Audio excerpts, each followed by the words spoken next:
తాకట్లో ఉన్న మీ బంగారాన్ని విడిపించి ఆ రోజు ఆన్లైన్ రేటుకి కొంటాం. Sharma gold company.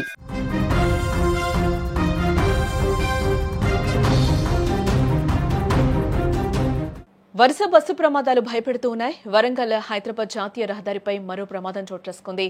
ఔషాపూర్ వద్ద డివైడర్ను ఢీకొట్టింది ఆర్టీసీ బస్సు. దీనిలో 38 మంది ప్రయాణికులతో బయలుదేరిన జనగామ డిపోకు చెందింది ఈ ఆర్టీసీ బస్సు. ఉప్పల్ వైపు వస్తూ ఉండగా కూడా ఈ ప్రమాదం చోటు చేసుకుంది. అతివేగమే ఈ ప్రమాదానికి కారణంగా కూడా తెలుస్తోంది. ఎవరికి ఏం కాకపోవడంతో ప్రయాణికులందరూ కూడా ఒకసారిగా ఊపిరి పీల్చుకున్నారు. తెలుగు రాష్ట్రాల్లో వరుస బస్సు ప్రమాదాలు ప్రయాణికులను భయాందోళనకు గురి చేస్తూ ఉన్నాయి. కర్నూలు చేవెళ్లలో జరిగిన ఘోర ప్రమాద దృశ్యాలు ఇంకా కళ్ల ముందు కదలాడుతూనే ఉండగా వరంగల్ హైదరాబాద్ జాతీయ రహదారిపై జరిగిన మరో బస్సు ప్రమాదంతో ప్రయాణికులు ఒక్కసారిగా ఉలికిపడినట్లయింది. జనగామ డిపోకు చెందిన ఆర్టీసీ బస్సు 38 మంది ప్రయాణికులతో ఉప్పల్ వైపు వస్తూ ఉండగా ఔషాపూర్ వద్ద ఓవర్టేక్ ప్రయత్నం ప్రమాదానికి దారితీసినట్లు కూడా స్థానికులు చెప్తూ ఉన్నారు. ముందున్న కారును డ్రైవర్ ఓవర్టేక్ చేయబోయే క్రమంలో బస్సు అదుపు తప్పి ఆ డివైడర్ను ఢీకొట్టి అవతలి రహదారిపైకి ఒక్కసారిగా దూసుకెళ్లింది.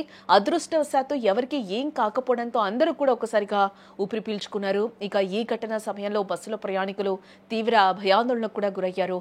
బస్సు దెబ్బతినడంతో రహదారిపై ట్రాఫిక్ కి అంతరాయం ఏర్పడింది.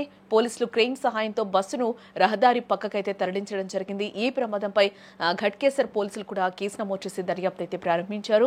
ఇటీవల కాలంలో మనం చూస్తూనే ఉన్న ఆర్టీసీ ప్రైవేట్ బస్సులు వరుసగా ప్రమాదాలకు గురవుతూ ఉండడంతో ప్రజలు భద్రతా ప్రమాణాలపై కూడా ప్రశ్నిస్తూ ఉన్నారు.